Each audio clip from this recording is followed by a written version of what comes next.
कुछ कुछ बिंदुओं का निर्देशांक प्रैक्टिस कर लेते हैं। चलिए, तो सबसे पहले हम इस बिंदु का निर्देशांक लिखते हैं।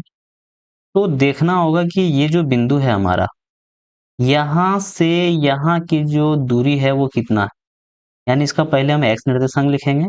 तो y अक्ष से इसकी लंबिक दूरी कितनी है, तो यहाँ से यहाँ कितना है, तो देख रहे हैं 3, तो यहाँ लिख देंगे 3,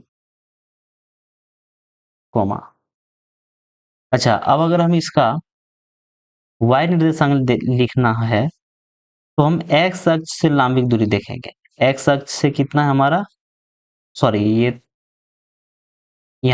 x अक्ष हमारा ये है, यहाँ से इसकी दूरी कितना है, तो 3, तो यहाँ हो गया हमारा 3। ठीक है, अब b का लिखते हैं, b यहाँ पे है। इसका निर्देशांक, तो इसका निर्देशांक हमारा देख रहे हो कि यहाँ से यहाँ, यानी y अक्ष से जो है हमारा 2 एकांक है, तो यहाँ 2 हो जाएगा, और माइनस में है तो -2 होगा, कोमा, इधर से देखें तो ये 2 हुआ, यानी इस बिंदु की x अक्ष से जो दूरी है वो 2 है। BC, C अगर देखें तो x निर्देशांक कितना है, 1, तो ये 1 हो जाएगा। y निर्देशांक कितना है, तो x अक्ष से जो दूरी होगा, x अक्ष से दूरी कितना है, -2, तो यहाँ पे हो गया -2। सी, डी की अगर हम लोग बात करें, तो डी का निर्देशांक कितना हो जाएगा, -2, और y अक्ष से जो दूरी हो गया, x निर्देशांक हमारा -2 है, और y निर्देशांक हमारा -1 है। ऐसे ही ई बिंदु की अगर हम लोग बात करें, तो x निर्देशांक क्या है हमारा, तो x निर्देशांक अगर देखते हैं तो y अक्ष से कितना दूर है, ये 2। ठीक, अब y निर्देशांक जब लिखेंगे तो x अक्ष से कितनी दूरी पे है ये बिंदु, तो यहाँ हम लोग पाते हैं कि x अक्ष से ये कुछ दूरी पे नहीं है, ये x अक्ष पर ही है, तो उसका जो हो जाएगा 0, क्योंकि दूरी 0 है, तो इसलिए इसका निर्देशांक 0 हो जाएगा। तो x अक्ष पर कोई बिंदु का निर्देशांक x, 0 होता है।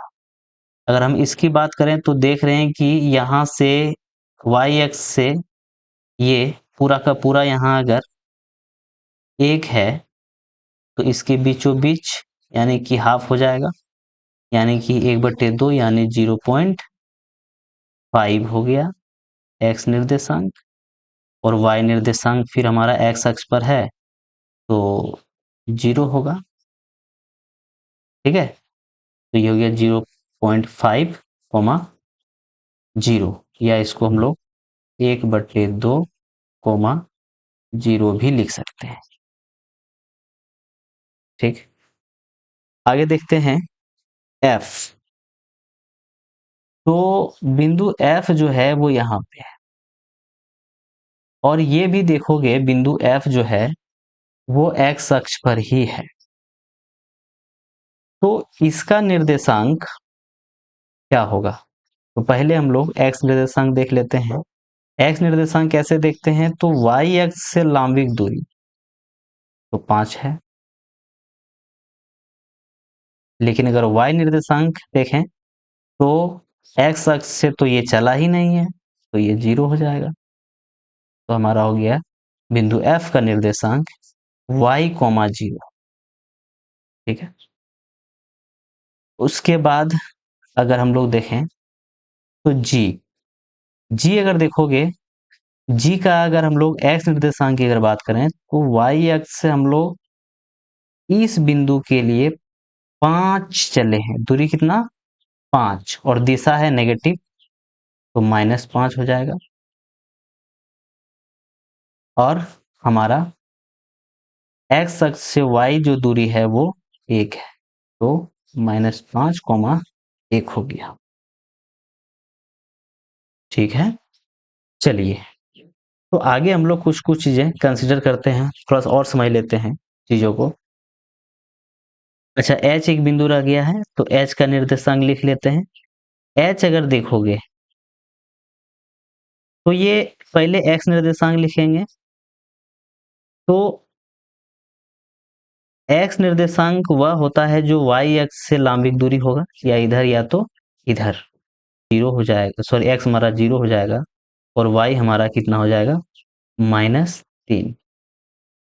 वाई हो गया हमारा -3, यानी बिंदु एच का निर्देशांक हो गया 0, -3। तो एक चीज हम लोग यहाँ पर देखें, क्या देखें कि एक्स अक्ष पर अगर कोई बिंदु है, एक्स अक्ष पर बिंदु बिंदुओं का निर्देशांक